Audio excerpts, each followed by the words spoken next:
Alright guys, welcome to another incredible physics tutorial, and in this lesson I want to talk to you guys about some acceleration equations, specifically the equation of distance traveled.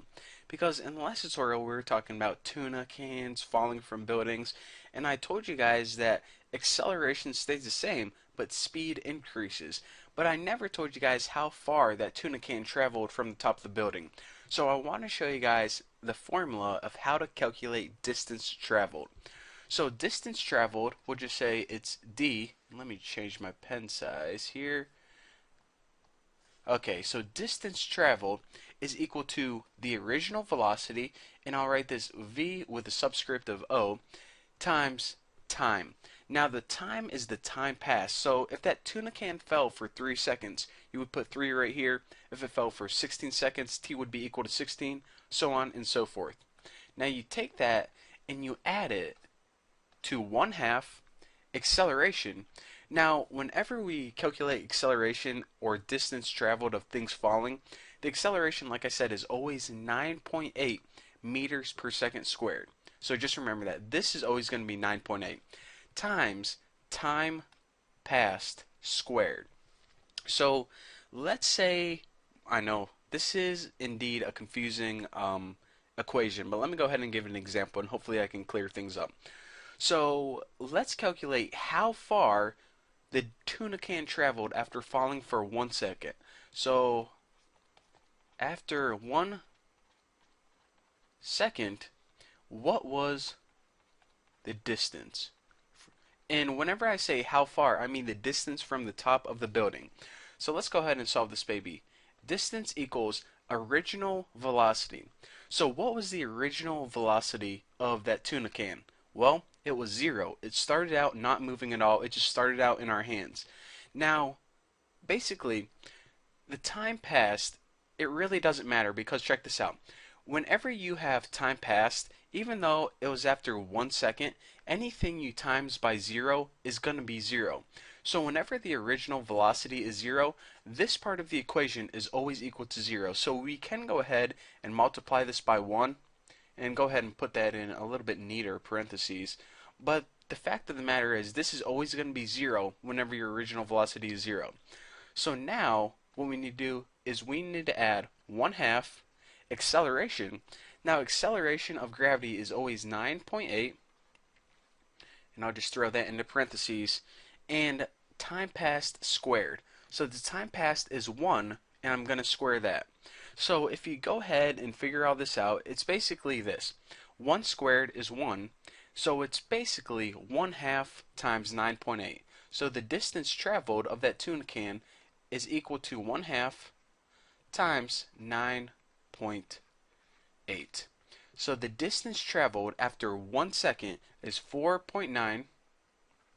And if we go ahead and throw in all our units, we end up with meters. So just remember that. Whenever you drop a tuna can from the top of a building, after 1 second, it'll be 4.9 meters away from you. Pretty cool, huh? So let's go ahead and take a look at another example. Let's say that we wanted to calculate the distance. How far was it away from you after 2 seconds? So let's go ahead and write our equation again, and I'm going to show you guys one more example, and then hopefully I pound this concept through your head. So the original velocity times time plus 1/2. My plus signs and t's kind of look similar, but this is a t, this is a plus sign. 1/2 acceleration time squared. So the distance traveled away from you, and I'll just go ahead and write this 2 seconds.